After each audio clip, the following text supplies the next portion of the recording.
சத்தத்துல எங்களுக்கு சொல்லி தருவாங்க. அகம் பிரம்மாஸ்மி, நானே கடவுள் என்கின்ற பாவனையுடன் உட்கார்ந்து கொள். இந்த பாவனைய 1 கோடி தடவை நீ செஞ்சா பாவனை உண்மையாக மாறும். ஆக இந்த விளக்கு இங்க முன்னே இருக்கு பாத்தீங்களா, இது அருட்பெரும் ஜோதி தான்.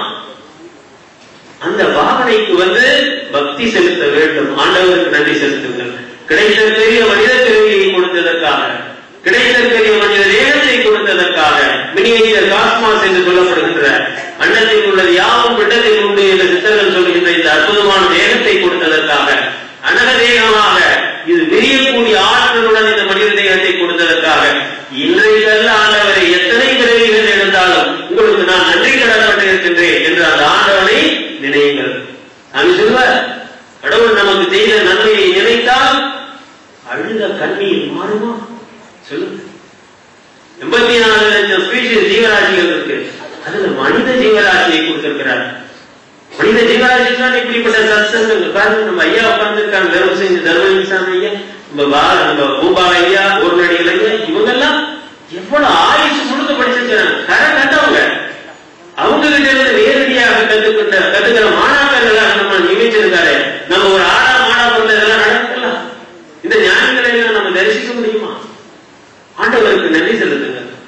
திருவருட்பாவை கொடுத்ததற்காக, வள்ளல் பெருமானை அனுப்பியதற்காக. கடைசியாக இந்த யோகம் எப்ப முடியும் தெரியுங்களா? 24 மணி நேரமும் ஒவ்வொரு வினாடியும் உங்களை நீங்கள் தற்சோதனை செய்து கொள்ளுங்கள். ஒரு கேள்வியை உங்களை நோக்கி நீங்கள் கேட்டுக் கொள்ளுங்கள். அது என்ன? அதான் 10வது ஸ்டெப். இந்த வினாடி சொல்லுங்க, இந்த வினாடி என்னுடைய மனதில் ஜீவகாருண்யம் இருக்கின்றதா? இந்த வினாடி என் மனதில் ஜீவகாருண்யம் இருக்கின்றதா? இந்த வினாடி என் மனதில் ஜீவகாருண்யம் இருக்கின்றதா? சரி, எப்படி தெரிஞ்சுக்கிறது? எனக்கு இது வேணும், எனக்கு யோகம் வேணும், எனக்கு முக்தி வேணும், எனக்கு மரணமில்லா பெருவாழ் வேணும் அப்படின்னு நினைச்சா ஜீவகாருண்யம் இல்லை. அடுத்த உயிரின் பேரில் உயிர் இரக்கம் இருந்தால், ஆன்ம உருக்கம் உங்களுக்கு அடுத்த உயிரின் துன்பத்தை பார்த்து ஆன்ம உருக்கம் வந்தால் ஜீவகாருண்யம். ஒரு நாளைக்கு எத்தனை வினாடிகள் அந்த ஜீவகாருண்யத்தில் இருக்கிறீங்கன்னு பாருங்க. அந்த எண்ணிக்கையை கூட்டுங்கள். அப்பொழுது பெருமான் உங்களுடைய உள்ளத்திலும் வீட்டிலும் அமர்ந்து கொள்வார்.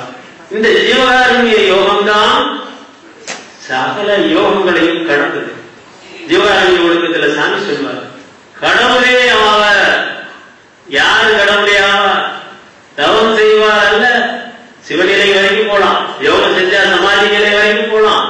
பிரார்த்தனை பண்ணா மாணிக்க வாசகர் மாதிரி வெட்டவெளி தேகம் வரைக்கும் ஸ்பேஸ் பாடி வரைக்கும் போலாம். அருட்பெருஞ்சோதி உடல் யாருக்கு வேண்டுமோ அவங்க என்ன செய்யணும்? இந்த ஜீவகாருண்ய யோகத்தை செய்ய வேண்டும், அருள் நிலைக்கு வர வேண்டும். அப்பொழுதுதான் அருட்பெருஞ்சோதி ஆக முடியும். வேற எதனாலும் அடையக்கூடாது. ஜீவகாருண்ய ஒழுக்கம் என்கின்ற வேதத்தை தினசரி படிக்கணும். அதுக்கு மேல ஒரு நூல் இல்லை. நன்றி.